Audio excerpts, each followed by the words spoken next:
Hello, this is another episode of On the Floor with Wayne and Rob. I'm Wayne Highlander, Director of Sales for Bona Adhesives. And I'm Rob Johnson from the Bona Training.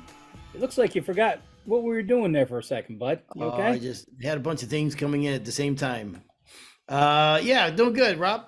Amazing what you can accomplish, man. You got it all going. Isn't it? Yeah. You're damn right.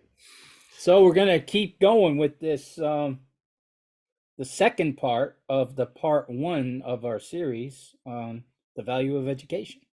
I like it. This is going to be as welcome as a rattlesnake at a square dance. Was that a farmer or a cowboy? No, sir, you caught on. I'm on cowboy quotes now. Cowboy quotes. And I know you're a big cowboy fan.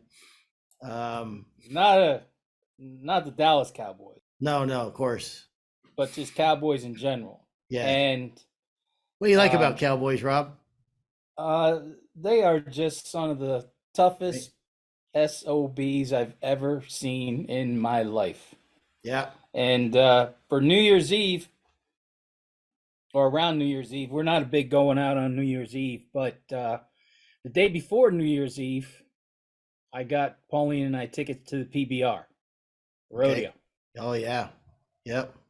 And she got wicked sick, couldn't go. Oh, no. And she's like, I'll go for you. You know, I'll go. And I said, there's no way you can go. I said, the loud music, the huge bright lights, the manure smell, you'll be up chucking everywhere. You can't go. And she's like, no. Like, I don't want you to go alone, you know? And I said, I'll call Pete or my brother, see if they want to go, take your place. So, you know, I just don't want to make you go to this. And I know she would have went, okay, as sick as she was. Yeah. So I texted Pete. I'm like, hey, you want to go to the rodeo tonight? He goes, oh, I'm in New York City. I was like, okay. And I texted my brother. I go, hey, you want to go to the rodeo tonight? And both of these guys are not rodeo guys, you know. Mm-hmm. My brother goes, I'd like to. He said, but I'm in Rochester, which is about 3 hours away. We're going to a concert, him and his wife. I said, all right. So Pauline says, well, I said, yeah, Pete's going to meet me there. She said, really? I go, yeah, he's gonna meet me there. So went to the rodeo by myself. It was awesome. Toughest guys you've ever seen. I mean, they're just, it's amazing what these guys do. Yeah. I got home and she said, how'd Pete like the rodeo? I said, I lied to you. I lied right to your face. Okay. He didn't go. But I said, and I knew you would have gone and been sick as hell. Yeah. I said, so you can chalk that one up that I am admitting to a bold-faced lie right to you. There you go. But Wayne, I saw there was a guy riding the bull. He gets chucked off, and they got like the rodeo clowns. They don't really dress like clowns, but they're like, you know what I mean? They do the rodeo clown stuff. This guy got tossed up in the air. I'll send you the picture. He got tossed up in the air about 12 feet in the air. Wow. I mean, that bull just came right under him and just threw him up with the strength of a snapping turtle, man. Wow. The guy hits the ground, gets up, and keeps doing his job. I mean, them clowns are amazing. They are really unbelievable. I mean, they're just going out poking the bear. You know what I mean? They're doing whatever they can to get the attention away from the rider onto them. It's the craziest damn thing you ever saw. Well, you know what I've always said, Rob, is there never was a horse that couldn't be rode, and there was never a cowboy that couldn't be throwed. I know you always say that. Yeah. And now I'm not getting any money from the PBR, but we took my wife's cousin from Boston, and she is just pure Boston City girl. And we took her last year. She was in town. It was right around the same time. And she would have been the last rodeo person. And we were walking out. She goes, that was an amazing show. She goes, I can't believe she even started following it a little bit. Wow. Yeah. So if you've ever thought about it and the PBR's in town, I'll tell you, it's the best $40 you'll ever spend in your life. You should buy her a shirt that says "Don't squat with your spurs on."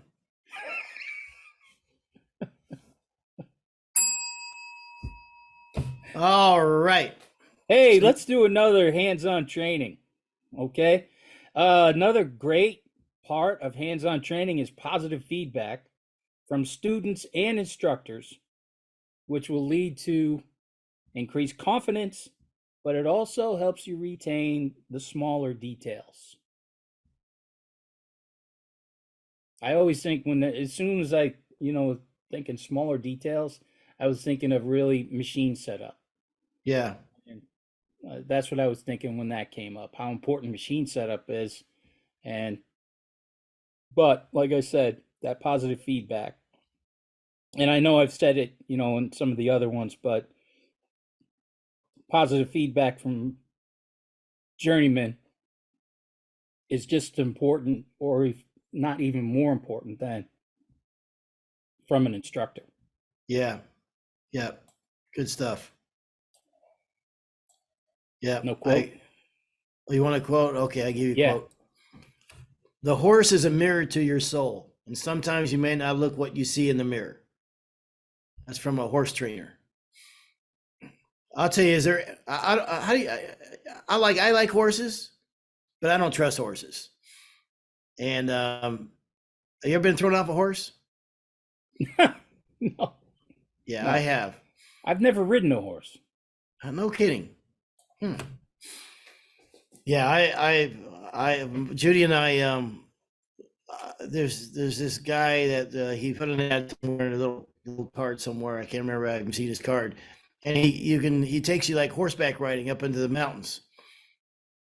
So we said, okay, we'll do that, and we thought there was gonna be like 10 of us, but it was just me and Judy, and we met off some clandestine what do you call it, clandestine area out in the middle of some, I don't even know if sure it was his own property, and he had his trailer there, and he had 2 horses, and he had his own horse, and so we met him there, and this is like all kinds of hillbilly, man. I mean, like, this, like, we didn't have to sign no waivers. You know what I mean? We just he had 2 horses. He asked if you ever ride before. We said no. I lied and said I rode a little bit because I'm a man. And he said, okay, so you go, you can go first. And when he goes, well, at one point we're going to go up the side of this mountain and it's single file. He said, all right. So we started doing that. Well, our horses were walking on boulders, like bigger than softball size rocks, right? And to our right was a cliff, and um, like we would have to go between trees, and Judy's horse brought her to where her side of her legs just like squeezed into that tree, like, you know what I mean? Like she ran her leg into that tree, is what it was, and then the horses would stumble once in a while. And I thought, well, that's death right there. You know what I mean? We never rode before. So we finally get to the top and it evens out, right? And now we're seeing few other horseback riders up there. And there's like a hitching post. He goes, if you want, we can stop here and you go out and look at the view and everything. I said, all right, cool. So my horse goes up to the hitching post. I go to get off my horse and the saddle slides off as I throw my leg over, and I'm still in the saddle, and the saddle's underneath the horse now, and I'm falling off into a puddle. Okay. So there was a part of me that when we got up there, that there's other horse riders, they wouldn't know that like we're beginners, like we're all horse riders, right? But when you go to get off the horse and the whole saddle slides off the side of the horse and you come with it onto the ground, it's a bad look. Now I'm pissed, right? So he says, oh yeah, sometimes when they come up that hill, they work up a pretty good sweat, and they lose some weight and everything, and so the saddle sometimes need to be readjusted. I thought, man, that sounds like BS one, and also, come on, man, that doesn't happen to other people. You know what I mean? So anyhow, and on the way down, Judy's horse took off, scared the hell out of her. So it was a bad experience. And I don't want to sound like a sissy, but it hurt to walk for about a day. So anyhow, Really? I'm not. Yes. Have you ever never ride a horse and you ride a Never. horse for like 4 or 5 hours?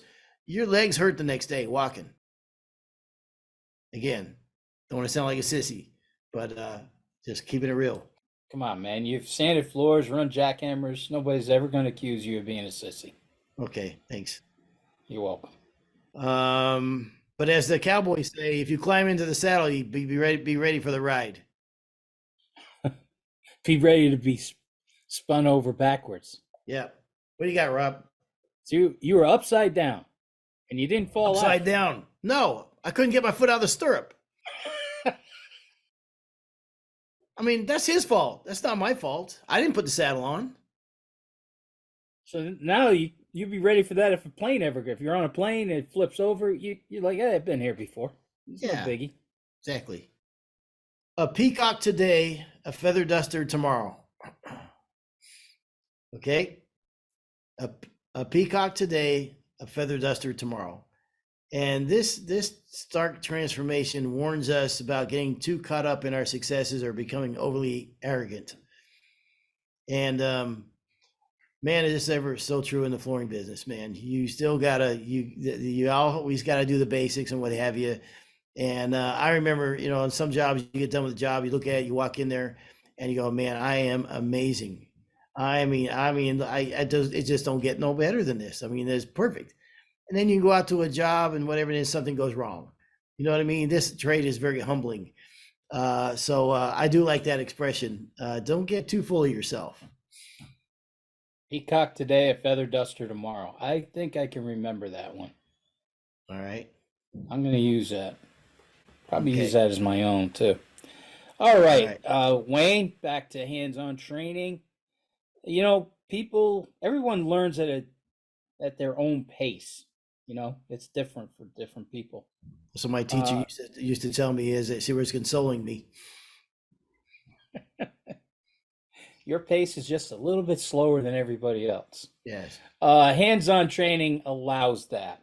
Okay, it truly helps with the retention of new skills because we can, keep up or take more time with people.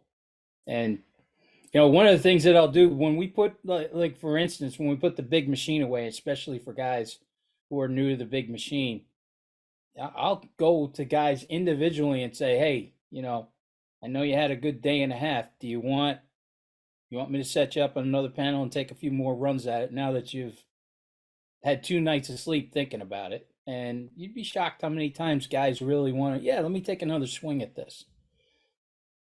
So, like I said, some people, they just learn at different rates, and hands-on training can really help that. I'll tell you something. I'm not really super mechanically inclined. I struggle with that kind of stuff. So I'm not going to be the first to learn. I'm not going to be the first to grasp something. I know that of myself. Over the years, I've kind of figured it takes me a while. Like you take a Lenny Hall or something like that, it seems to be able to boom. They're just born with it. They can just figure it out, look at it, figure it out, and boom, they're on their way.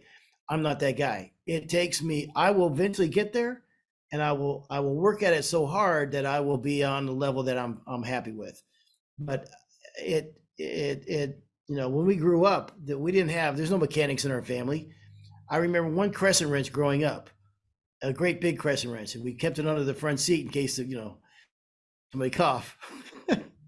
that was the extent of our tools, and I think in our family. So it wasn't second nature to me to do this, but I wanted to be whatever I wanted to do. I wanted to be good at it. So while I may not be the first guy to get it, it may take me longer. I will absolutely shine in the end, just out of persistence of it.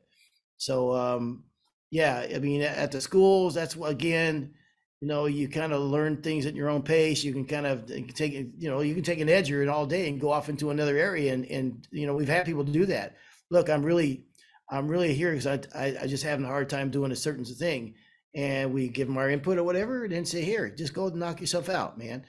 And maybe you don't need to do this other stuff. Maybe this is all you need to get out of this, and they're thrilled for it. So that's good. To kick back on what you were just saying here, I think a floor sanders, more than anybody, will attempt just about anything. you know. I mean, I do in my own house. Plumbing, I've done some really screw up jobs with plumbing. I'm still learning plumbing, but it's, our craft,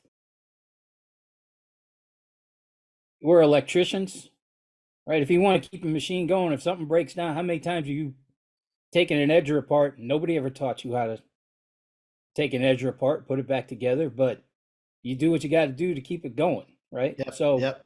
you learn how to spin a wrench, keep machines moving. We're painters, we're sanders, Yep. we're electricians. Yep. We do a little of everything. Yeah. And, the more you do it, the more comfortable you get with everything. So I think a lot of us, it just drives Pauline crazy when I start doing electrical stuff. And she'll always point to that Christmas ornament that I sent you the picture of. Um, when you first started talking about this, I thought you were going a different direction. When you said guys will do anything in this trade or whatever, I think there's two camps of flooring guys in the industry. There's one camp that don't change anything. Like they sand and finish the floor the same way every time. They don't veer off of that. That is the way to do it. They're not going to change and blah blah blah. And then there's the experimenter, the guy that's always looking for another way, another trying to get it better, trying to get it faster, trying to do something different, or they're creative, or they're bored of doing it certain ways and they want to try something different. I have two brothers that are, I'd say, in that first camp, and I put myself in the second camp. Doug and John do everything. What they do perfect, but they do it exactly the same way every time, every time, every time. Now, the only thing that's changed and significant in their last 10 years of their career is the power drive. When they get on the power drive, that was the first thing they changed. They only significant sanding they've done. Their sanding is immaculate, but it's by the book, perfect. You know what I mean? Every step is the same step they do every time they bump. But I was always wanting to see, maybe we don't have the best way. Maybe there's a different way. I benefited from them. They benefited from me because I benefited from their steadiness of no, I mean, this is the course and we always go down this course. It never fails us. I benefited from them. They benefited from me, is that I think you do have to look and see what's new out there. And you do have to see what's, what I don't see. You can't just follow whatever the hottest trend is or whatever. You have to have something behind it. But I think there's merit to both of them. So cows don't give milk. You have to take it from them. Okay. That means nothing comes easy. You got to work for it. Cows don't, people say the milk is free. Well, the milk isn't free. You have to take it from them. And then the cow that comes with that. So there you go. All right. That's a good one. One of the other great things about hands-on training is to be coached. Helpful tips, critiques, feedback. It becomes a big confidence builder. And speaking, from what I see at our own schools, coaching doesn't just come from instructors either.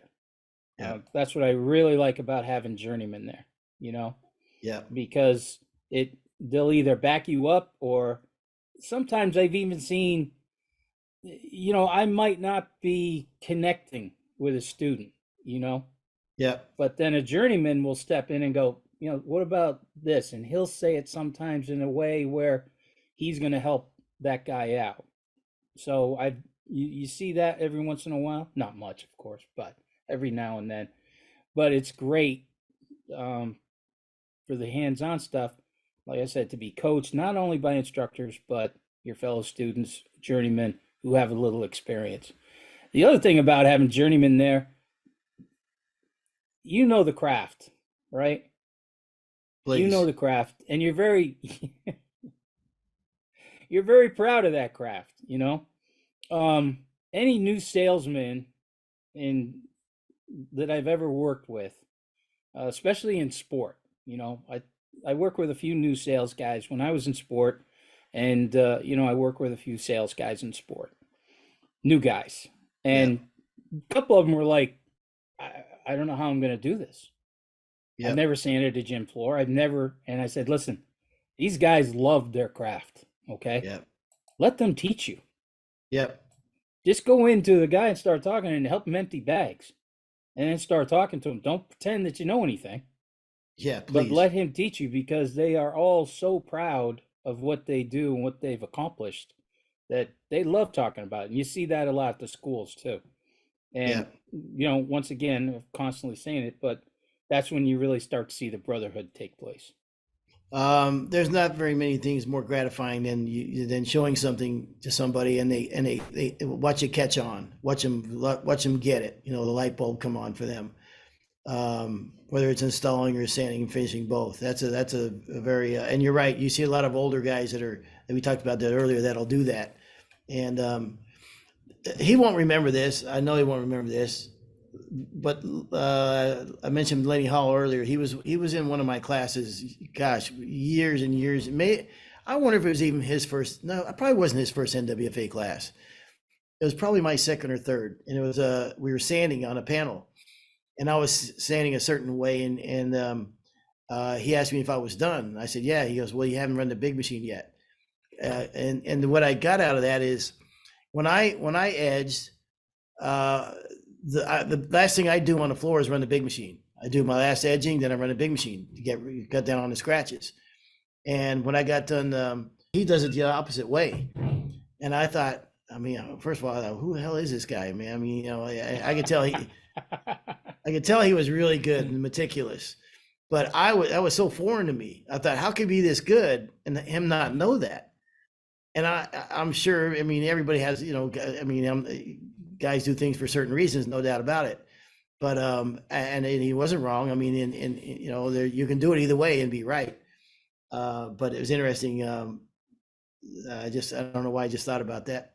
That I goes love. down with that goes in with Republicans and Democrats. I mean, I have seen people that no way, this is the absolute only way you can do it. You have Yeah, to edge last. And I'm on your camp. I'm like, no, no, no, you drum last. yeah. Feather that right up, you drum last. And it's pretty funny though, because it's just one of the there's no right or wrong, but Yeah, I'm staunchly in my camp, as other people are, like you say, are in theirs.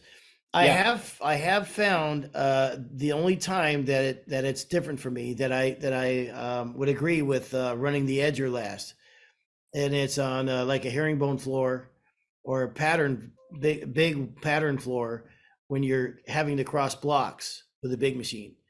In that case, I think it does make sense to run the edger last. In case you have any crossover marks, you can kind of hit them as you go along. But anyhow, don't know why I just thought about it. I'll tell you why. I loved all the schools I went to. I never had a bad school. I have always enjoyed going to your schools as well. Whenever I get a chance to, I think it's just kind of connects you back with the trade. Okay.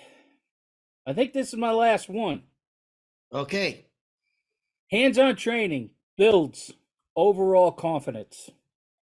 Allows you to go on a live job site knowing what to do, what not to do, how to do it, and why we're doing it. I think you started off this whole episode with the who, what, when, why, where, and why. And I think that's one of the things about. Didn't you started off with that? I did Y twice. No, I did. I was really confused. Yeah. No, I don't remember starting it off like that. I think that's when I was in journalism in high school. It was who, what, when, where, why, and how to write a good story. But I don't know what this is about. You have to remind me. Going on a live job site, now you're going to have the confidence to go on a live. Why do I keep saying love? You're going to go on a live job site, know what to do, what not to do, how to do it, and why we're doing it. That's true. And I don't know why this last quote seemed so appropriate right now to you, but when a cowboy's too old to set a bad example, he hands out good advice. Oof. Huh? That was timely. Oh, wow. Yeah, that was boom. Wait a minute. What was that one again? When a cowboy's too old to set a bad example, he hands out good advice. That is Rob Johnson right there.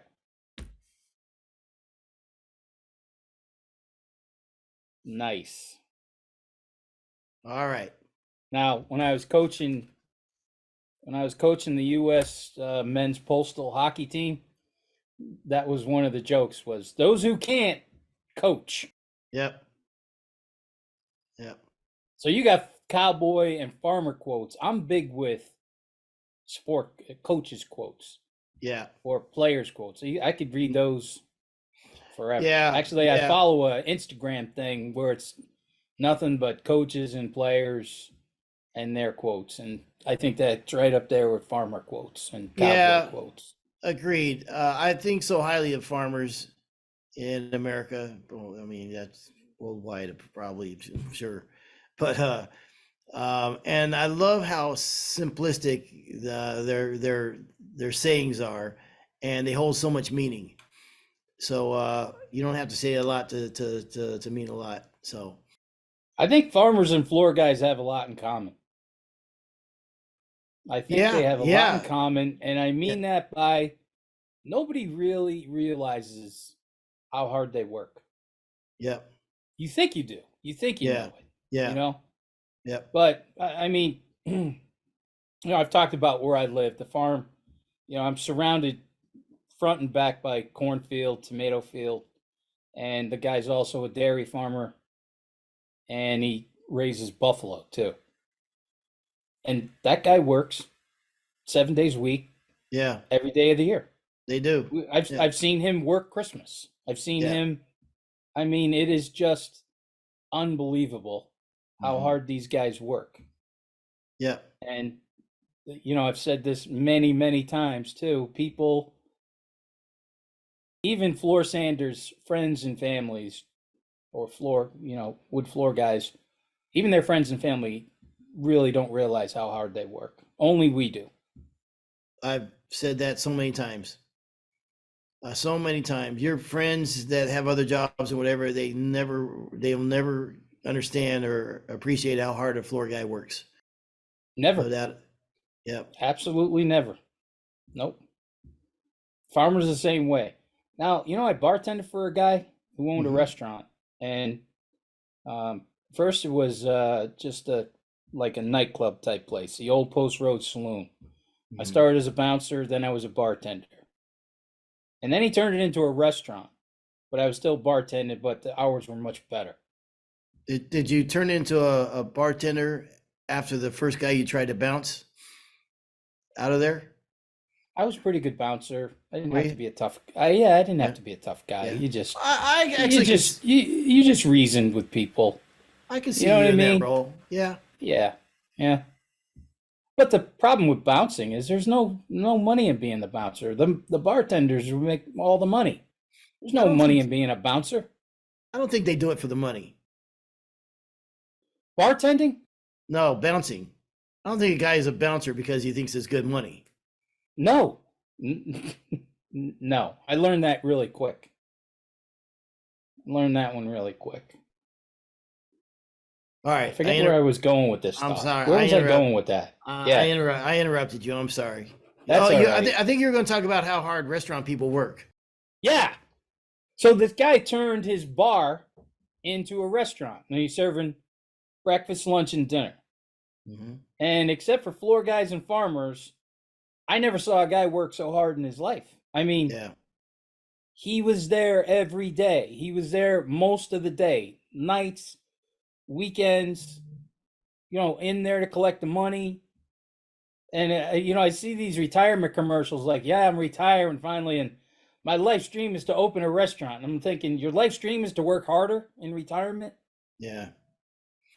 Well, I think one of the challenging things about the restaurant business too is the turnover. They have so much turnover.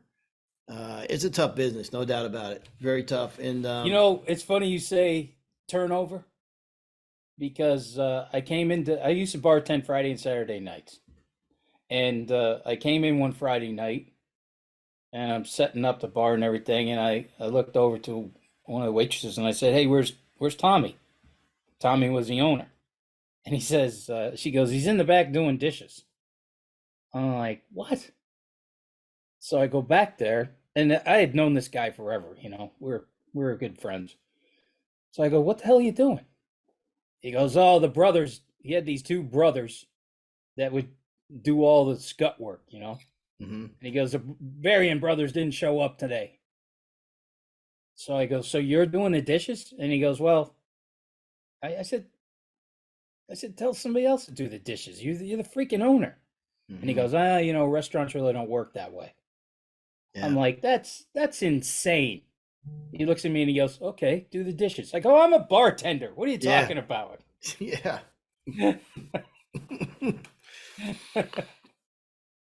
All right, Rob, I appreciate it. Thanks for all the knowledge again. And I would say goodbye to you right now, but according to John Wayne, a cowboy never says goodbye. It's not in his nature. So until next time, please stay tuned for another episode.